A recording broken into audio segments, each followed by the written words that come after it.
3. Livro do Apocalipse. Quinta carta à igreja de Sardes. Versículo 1. Estás morto. A igreja de Sardes estava espiritualmente morta, e somente uns poucos membros permaneciam fiéis ao Evangelho. Exteriormente parecia viva e ativa. Tinha uma reputação de sucesso e espiritualidade. É possível que tinham uma forma impressionante de adoração, mas não o verdadeiro poder e retidão no Espírito Santo. Jesus, no entanto, via os seus corações como ele vê. Capítulo 3, versículo 4. Tendes em Sardes algumas pessoas. No decurso da história da igreja, sempre houve alguns e um remanescente que não contaminaram suas vestes e que procuraram manter sua simplicidade e pureza de devoção a Cristo, que os apóstolos e muitos outros conheciam nos dias do Novo Testamento. Capítulo 3, versículo 5. Riscarei o seu nome. Fica claro que qualquer pessoa que experimenta o novo nascimento, mas que posteriormente deixa de perseverar na fé e de viver vitoriosamente, terá seus nomes tirados do livro da vida. Ter o nome apagado do livro da vida é perder a própria vida eterna e ser lançados finalmente no lago de fogo. É isso que o Espírito diz às igrejas. Capítulo 3, versículo 7. Filadélfia. Filadélfia era uma igreja fiel, que guardava a palavra de Cristo e não o negava.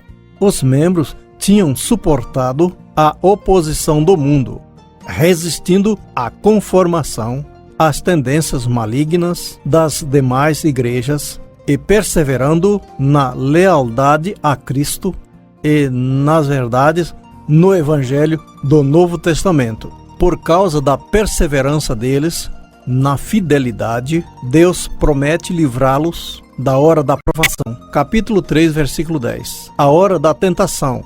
A promessa de Cristo no sentido de livrar os fiéis de Filadélfia na hora da tentação é idêntica à promessa bíblica aos Tessalonicenses de que seriam preservados da ira futura.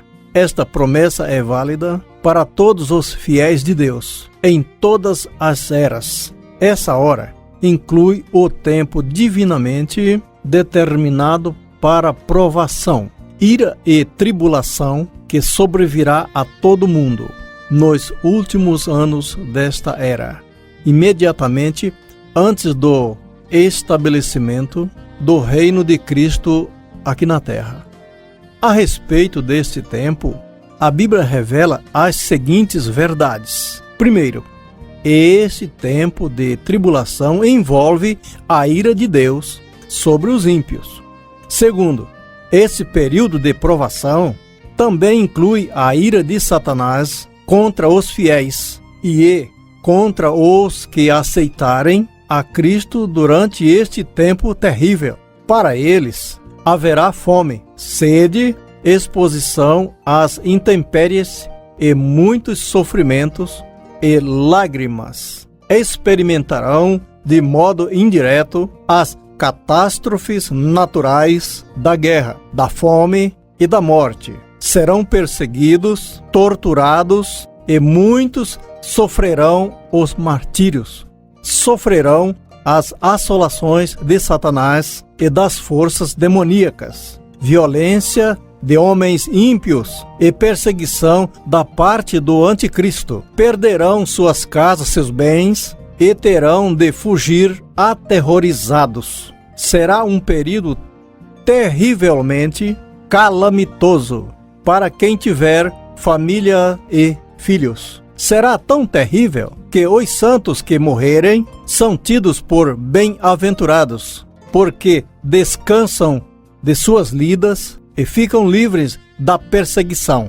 Quanto aos vencedores, anteriores àquele tempo, Deus os preservará da tribulação através do arrebatamento, quando os fiéis encontrarão com o Senhor nos ares, antes de Deus derramar a sua ira. Esse livramento é uma recompensa àqueles que perseverarem em guardar a palavra de Deus, mantendo a fé verdadeira. Quarto, os crentes de nossos dias, que esperam escapar dessas coisas que estão para vir sobre o mundo, só o conseguirão mediante a fidelidade a Cristo e à sua palavra, e a vigilância constante na oração, para não serem enganados. Capítulo 3, versículo 11. Venho sem demora. A estreita conexão entre este versículo e o 10 indica que, primeiro, a vinda de Cristo, arrebatar da terra a sua igreja, será o meio de livramento dos fiéis. E segundo, que o livramento da hora da provação e da tribulação está reservado somente aos que permanecerem em Cristo e sua palavra. Capítulo 3, versículos 15 e 16. Frio nem quente, morno. Esta é a descrição da condição espiritual da igreja de Laodiceia.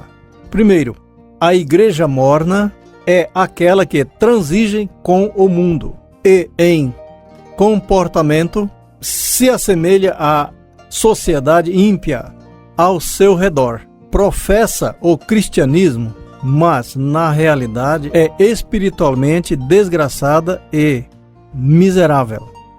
Segundo, Cristo faz a esta igreja uma séria advertência no tocante ao seu julgamento contra a mornidão espiritual. Terceiro, Cristo faz também um convite sincero para que se arrependam e seja restaurada a uma posição de fé, justiça, revelação e comunhão. Nesta era de igreja morna, firmes são as promessas de Cristo às igrejas vencedoras. Ele virá a elas com bênçãos e no poder do Espírito Santo, e abrirá uma porta para que possam glorificar o seu nome e proclamar o Evangelho eterno. Capítulo 3, versículo 20. Se alguém ouvir a minha voz, a igreja de Laodiceia, em sua própria autossuficiência e seu mundanismo, tinha rejeitado o Senhor Jesus Cristo, o convite de Cristo, como estando fora da porta da igreja, é um apelo seu por comunhão com qualquer pessoa que se arrepender da mornidão espiritual. Capítulo 3, versículo 22. O Espírito às igrejas. Devemos ter sempre em mente a distinção entre as igrejas locais e o Espírito Santo. As igrejas estão subordinadas ao Espírito de Deus e à sua palavra inspirada. Esta distinção entre o Espírito e as igrejas locais pode ser expressa através das seguintes verdades bíblicas. Primeiro, o Espírito não é propriamente propriedade da igreja e nem de qualquer instituição humana. Ele é o Espírito de Deus e de Cristo, e não o Espírito das igrejas. O Espírito é livre para operar onde quiser, de conformidade com os padrões justos de Deus. Segundo, o Espírito Santo representa o senhorio atual de Cristo sobre as igrejas. O Espírito e a sua palavra são autoridade final.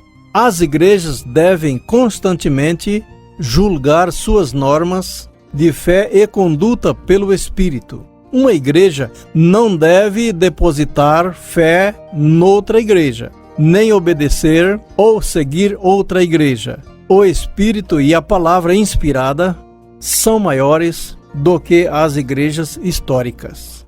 Terceiro e último, o Espírito Santo permanecerá em qualquer igreja somente à medida que esta permanecer fiel a Cristo e à sua palavra, e obedecer o que o Espírito disser às igrejas. Aqui fica encerrado o estudo, propriamente, diretamente, como fora feito, sobre as 7 igrejas da Ásia. Aqui o Senhor revelara a João na ilha de Pátimos. Volte a nos ouvir no próximo programa, assim Deus nos permitir. Amém. Você ouviu o quadro A Voz do Pastor em